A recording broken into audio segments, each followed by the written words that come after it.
Hello everyone, my name is Zadan Saxena and welcome back to your channel Aggregate Economic Solution।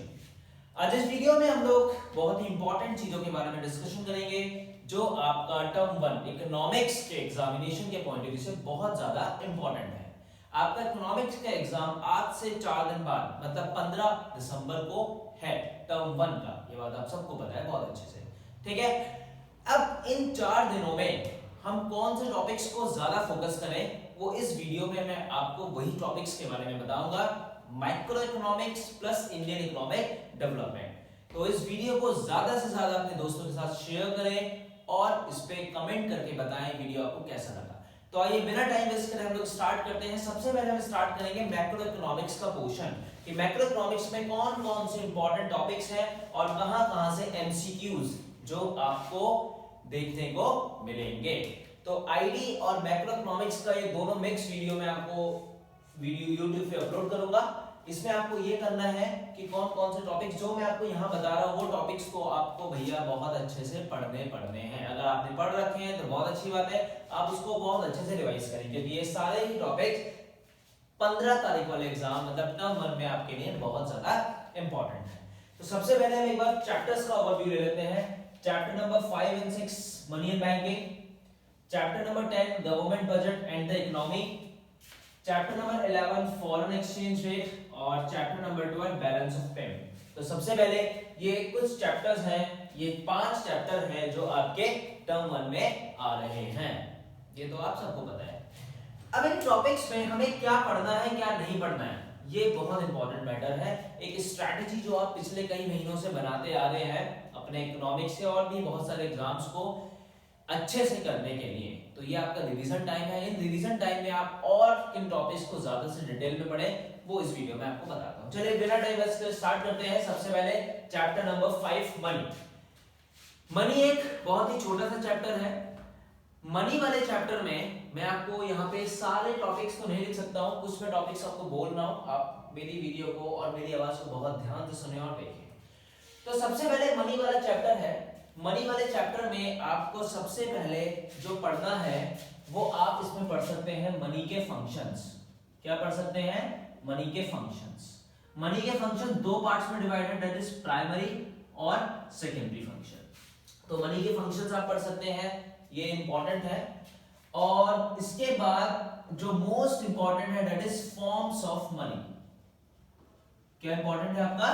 Forms of money वाला topic जो है वो बहुत ज्यादा important है।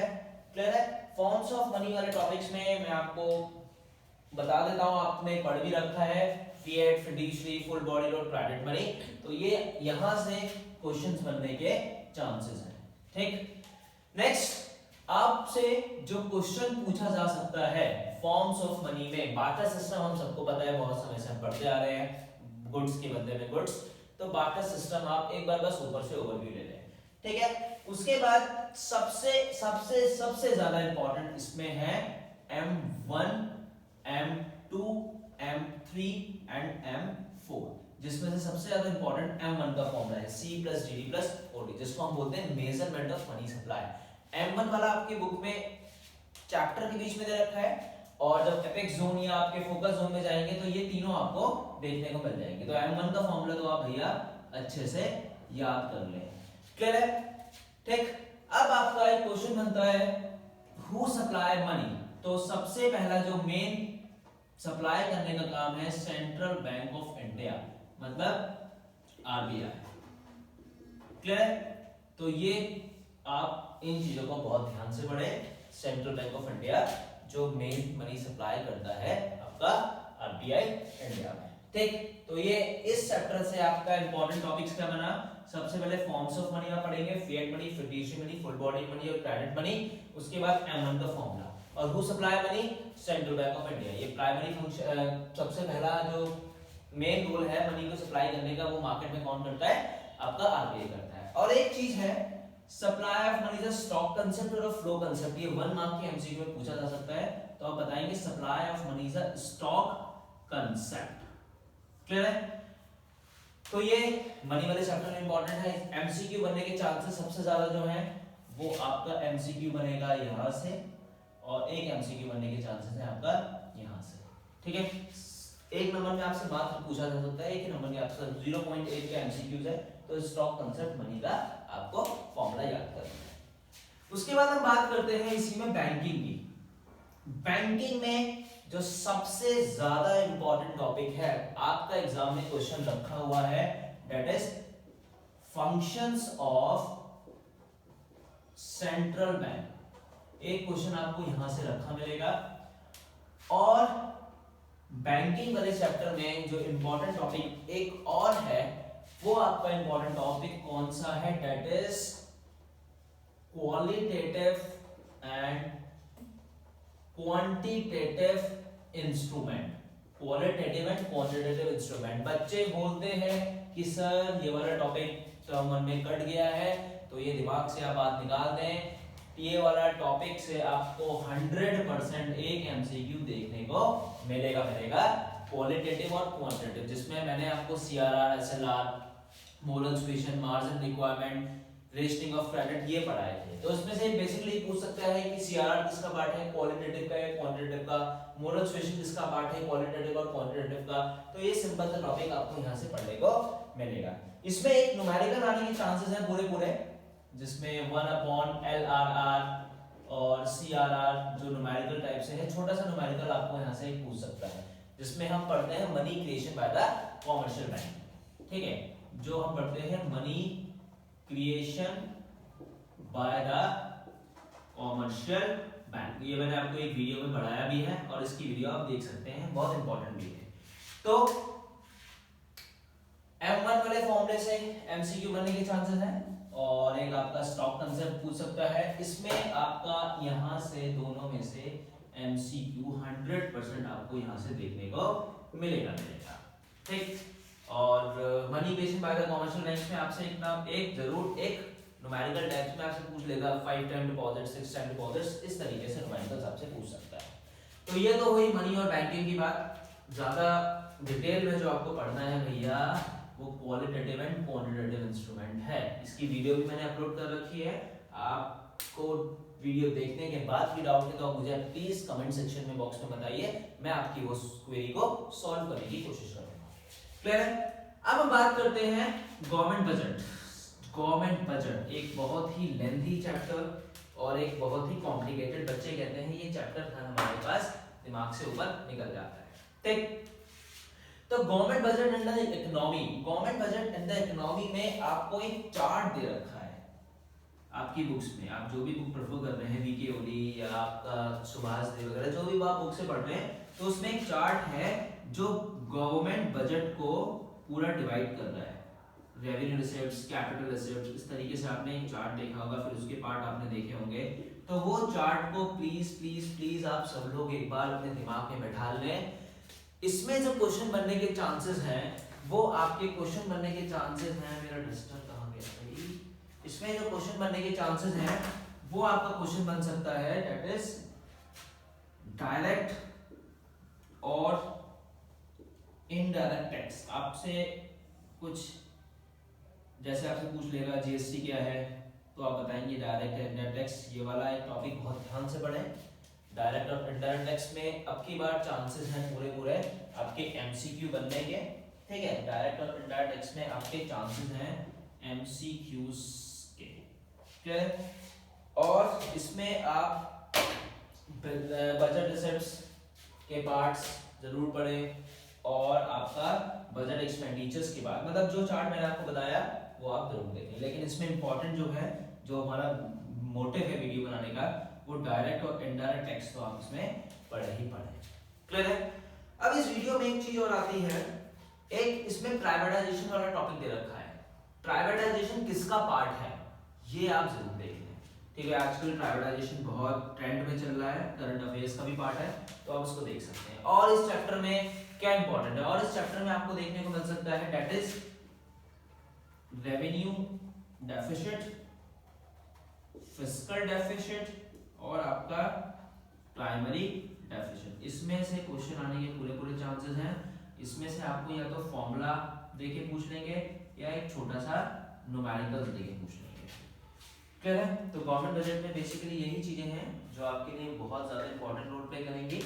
तो सबसे पहले डायरेक्ट एंड इनडायरेक्ट टैक्स वाला टॉपिक बहुत अच्छे से कर लें और इन तीनों का एक बार फॉर्मूला पढ़ लें। आप जब चैप्टर के एंड में जाएंगे ना तो एक आपको चार्ट दे रखा है, रेवेन्यू, फिस्कल और प्राइमरी को 3 पार्ट्स में डिवाइड करके दे रखा है। आप उसमें थर्ड वाला पॉइंट जो है वो फॉर्मूले के बेसिस पे है, आप उसको पढ़ लें तो आपका ये वाला टॉपिक पूरा क्लियर हो जाएगा।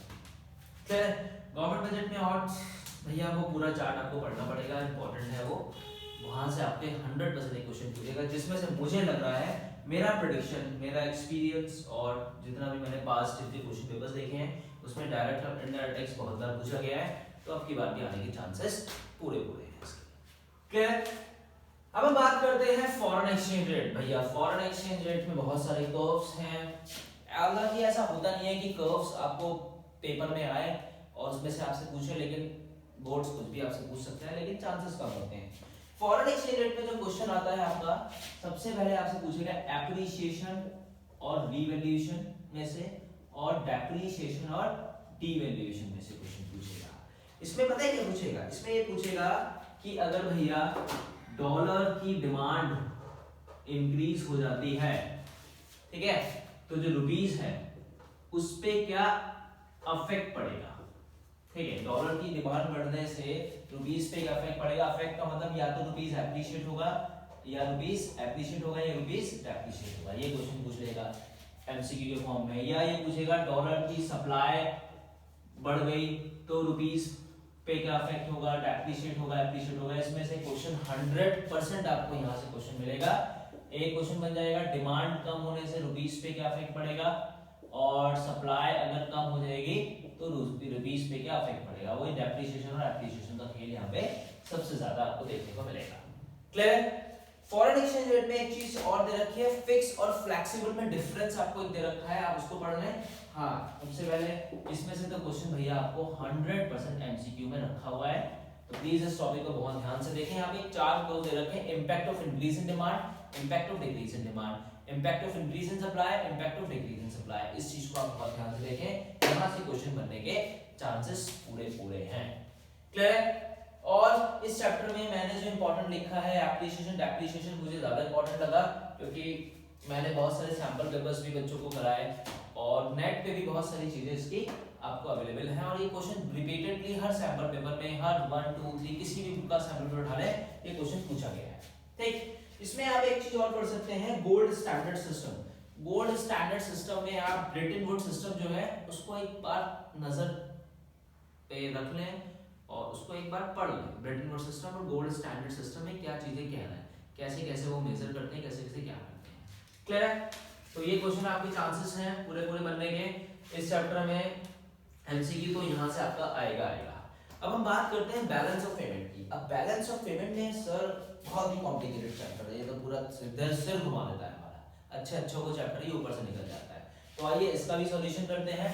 बैलेंस ऑफ पेमेंट में सबसे पहले आपको 3 अकाउंट दे रखे हैं। तीनों अकाउंट्स को मैंने आपको पहले भी बहुत बार बताया है। उन्हीं तीनों अकाउंट्स में जो आपको मैंने करंट अकाउंट, कैपिटल अकाउंट और ऑफिशियल रिजर्व अकाउंट, ये मैंने आपको समझाए हैं। तो सबसे पहले एक बार इनके बारे में जरूर पढ़ लें, करंट अकाउंट, कैपिटल अकाउंट और आपका ऑफिशियल रिजर्व अकाउंट। ठीक है, एक बार आपको ये इसका ओवरव्यू तो लेना पड़ेगा। ठीक, इसमें सबसे ज्यादा चांसेस हैं, आपसे पूछ सकता है कि भैया बताइए बायलैटरल पेमेंट क्या होती है, जो वन साइडेड पेमेंट होती है। ये अब आप मुझे बताइए किसका पार्ट है। ये क्वेश्चन कई बार पूछा गया है इन्होंने, और आप इसमें पढ़ सकते हैं जो इम्पोर्टेंट है।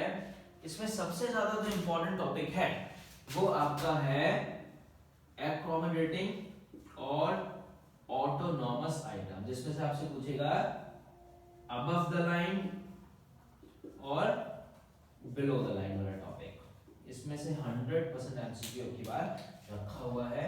एमसीक्यू उसमें से आपको मिलेगा अबव द लाइन और बिलो द लाइन के क्वेश्चन में से। और इसमें आने के चांसेस हैं पूरे न्यूमेरिकल्स के। तो न्यूमेरिकल्स के लिए आपको इसका एक फॉर्मूलेज है जो आपकी बुक्स में भी दे रखे हैं, वीके वाली बुक्स में दे रखा है, और आपका और भी जो भी बुक्स आप रीड कर रहे हैं, estimation of capital account, estimation of current account, यहाँ से आपको पढ़ना चाहिए। ये आपसे कई बार पूछा गया है। ठीक है, और इस पे आपने पढ़ा होगा दैट इज एफडीआई और एफआईआई में डिफरेंस, ये इंपॉर्टेंट है, ये आपसे पूछा जा सकता है। एफडीआई और एफआईआई में डिफरेंस क्या होता है, और पोर्टफोलियो इन्वेस्टमेंट किसका पार्ट है, एफडीआई है या एफआईआई है, ये चीज आप इसमें पढ़ें। तो यहाँ से एमसीक्यू उसमें से एफडीआई और एफआईआई से बनने से पूरे चांसेस हैं, ठीक है। तो ये कुछ टॉपिक्स हैं जो मुझे लग रहा है इंपॉर्टेंट है एमसीक्यूज में। तो ये टॉपिक्स अगर आप ध्यान से पढ़ लेंगे तो आपके बहुत सारे एमसीक्यूज कवर हो जाएंगे। मैं एक बार फिर से रिपीट कर देता हूँ, आपको M1 एमसीक्यू बहुत ध्यान से पढ़ना है। MCQs stock concept, money supply the stock concept, ये आपको पढ़ना है। क्वालिटेटिव एंड क्वांटिटेटिव तो भैया रट लो, इसमें से क्वेश्चन रखा हुआ है। और एलआरआर सीआरआर वाला बॉन्ड, ये आपसे पूछा जा सकता है। गवर्नमेंट बजट में मैंने आपको बताया पूरे चार्ट जो है उसको आप ओवरव्यू ले लें। डायरेक्ट और इनडायरेक्ट टैक्स के चांसेस ज्यादा है आपकी बार एमसीक्यूज में आने के।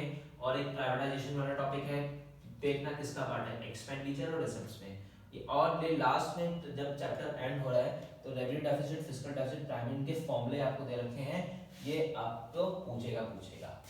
मैं बहुत शॉर्ट में आपको समझाने की कोशिश कर रहा हूँ। फॉरेन एक्सचेंज रेट में आप डिमांड सप्लाई वाला जो चार चैप्टर्स है, चार कर्व है, impact of increasing, impact of decreasing, ये आप कर लें। बैलेंस ऑफ पेमेंट में current account, tablet account, official account एक बार आप ओवरव्यू ले लें। इसमें पता है विजिबल आइटम, इनविजिबल आइटम, ये आपसे पूछ सकता है कब क्रेडिट साइड में होगा, कब डेबिट साइड में होगा, यहां से क्वेश्चन आ सकता है भैया। अगर हम बोरिंग कर रहे हैं तो डेबिट साइड में आएगा, क्रेडिट साइड में आएगा, यहाँ से क्वेश्चन पूछ सकता है।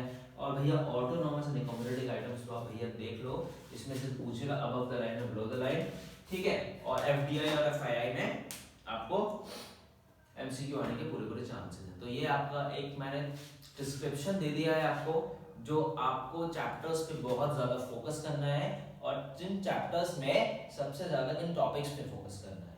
तो ये एक छोटी सी मेरी एक क्या बोल सकते हैं एक मदद है आपके लिए। मैं यह नहीं कह रहा कि इसमें से क्वेश्चन आएंगे, मेरा प्रेडिक्शन कह रहा है कि यहाँ से क्वेश्चन बनने के पूरे चांसेस है। आपकी बार 15 तारीख जो आपका टर्म 1 का इकोनॉमिक्स का एग्जाम है, तो ये माइक्रो इकोनॉमिक्स मैंने आपको पूरा टॉपिक बता दिया है। आप एक बार चाहें तो उसका स्क्रीनशॉट ले सकते हैं। अब नेक्स्ट वीडियो में हम लोग स्टार्ट करेंगे अपना आईडी, इंडियन इकोनॉमिक डेवलपमेंट। मैंने बहुत छोटी वीडियो बनाई है जिससे आप बोर ना हो और जल्दी जल्दी इस चीजों का रिवीजन कर सकें। Thank you so much. अगर आपको वीडियो अच्छी लगी तो प्लीज अपने दोस्तों के साथ इसको शेयर करें, आपकी हेल्प भी होगी, थोड़ी बहुत हो सकता है उनकी हेल्प भी हो जाए अगर वो इस वीडियो को पूरा देखते हैं तो। थैंक यू सो मच, मिलते हैं नेक्स्ट वीडियो में इंडियन इकोनॉमिक डेवलपमेंट के साथ। Thank you so much.